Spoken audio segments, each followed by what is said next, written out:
अर्जुन, तू उदास क्यों है? तू एक महान योद्धा है, एक महान भाई है और एक महान दोस्त है। तू अपने कर्तव्य का पालन कर और परिणाम की चिंता मत कर। तू अपने अधिकार में है, परंतु फल में नहीं। तू अपने कर्म का स्वामी है, परंतु फल का नहीं। श्री कृष्ण कहते हैं कि जीवन में दो प्रकार के लोग होते हैं, एक जो अपने कर्म का पालन करते हैं और दूसरे जो अपने फल की इच्छा करते हैं। हमें अपने कर्म का पालन करना चाहिए और फल की इच्छा नहीं करनी चाहिए।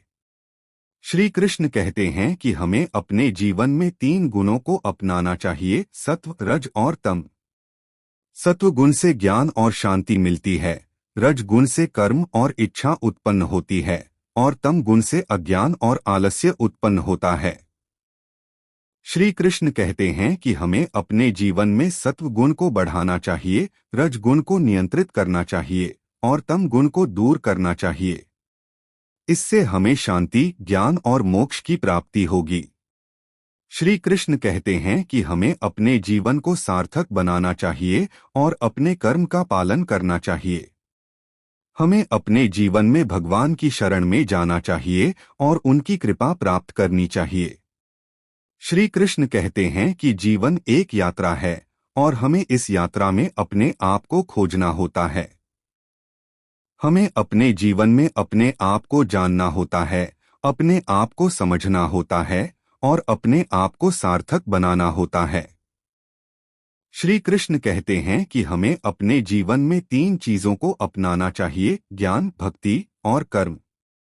ज्ञान से हमें अपने आप को समझने में मदद मिलती है, भक्ति से हमें भगवान के साथ जुड़ने में मदद मिलती है और कर्म से हमें अपने जीवन को सार्थक बनाने में मदद मिलती है। श्री कृष्ण कहते हैं कि हमें अपने जीवन में अपने आप को भगवान के हाथों में सौंप देना चाहिए।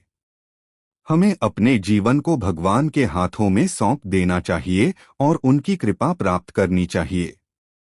श्री कृष्ण कहते हैं कि जीवन एक अवसर है और हमें इस अवसर का उपयोग अपने आप को सार्थक बनाने के लिए करना चाहिए। हमें अपने जीवन में अपने आप को जानना चाहिए, अपने आप को समझना चाहिए और अपने आप को सार्थक बनाना चाहिए।